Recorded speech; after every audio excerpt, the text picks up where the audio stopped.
Pwede ba? Pwede.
Iba tayo eh.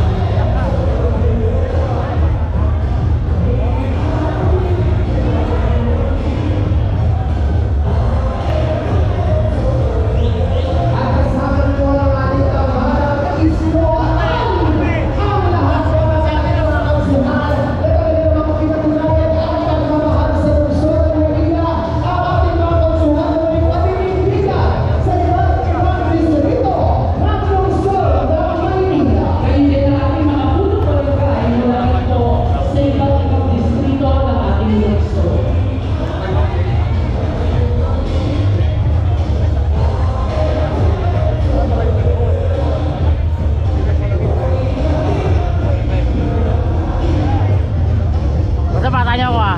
Bata ka din. Bata ka pala. Sana all kiniklik no? Bakit sa atin mo sabi walang gano'n no?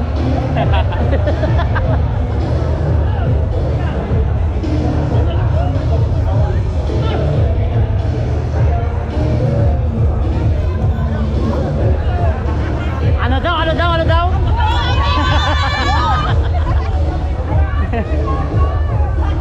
Ate baka magaya ha?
na muling makada upang paalad ang ating minamahal na Yorme Isko Moreno Dumagoso, baby po ang ating buting Sir Ali at Ielsa. Kaya huwag na po natin pagkagaling pa sa pagkakataon po ito ay ibibigay po namin sa minamahal namin Batang Maynila ng District 3. Palakpakan po natin ang ating minamahal Yorme Isko Moreno Dumagoso. Ang kanya pong magiging katuwagan sa muling pagbabalik ng Gloria ng ating lungsod, Mr. Ali Atienza!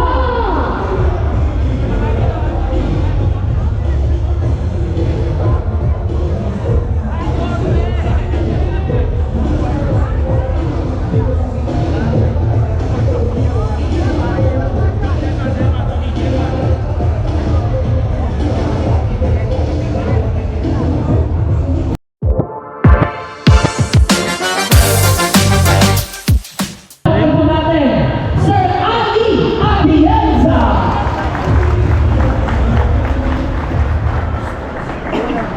Maganda lang sa inyo lahat, buhay. Alam niyo, pag nakikita ko yung mga barangay, nakikita ko mga opisyalis, ang dami kong naaalala na nangyari, lalo-lalo na kung panahon ng aking ama bilang alkalde. Marami sa inyo dito, mga nakasama ko rin dati. At gusto ko lang kulitain yung mga ginawa namin dati.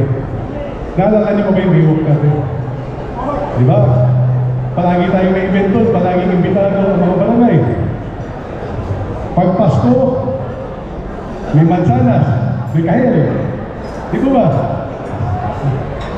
Ano?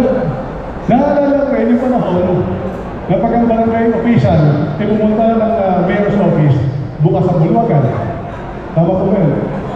Yung mga dati na alam nyo. Pero ano pinag-alis ko sa programa namin? Naalala niyo yung panahon na pag bata umasa sa silang na may bigas. Ako po kung ginawa ko yun dahil gusto ko lahat ng bata umasa sa silang. Kaya nung panahon na yun, pag ang bata umasa sa isang araw, isang kilo bigas. Pag hindi umasok, walang bigas. Ano nangyari? Halos lahat ng bata pinapapasok sa silang. Kaya lang maraming naawa ko na pinapalo ng nanay. Kaya sabihan, umasok ka, kunin mo yung bigas. Pero alam mo, gusto ko rin pala sa inyo, lahat ang alin, nakita ko. Bigla sa tatang ko, sugal kayo, gusto ko rin pala sa inyo. Nung pandemic, si Orme nagtrabaho, diba? Nagtrabaho ako hindi. Nagtrabaho. Kaya, yung mga kasalunahin, gusto ko tulungan na makabalik ulit si Orme sa pumalik. Sana po tulungan natin lahat. Ako po'y buong suporta dahil gusto ko ang Maynila maging maayos ulit, malinis, maganda, at maalagaan ang barangay kagaya ng ginawa ng akin. Kaya muli po, maraming salamat. Ako'y po, Sana po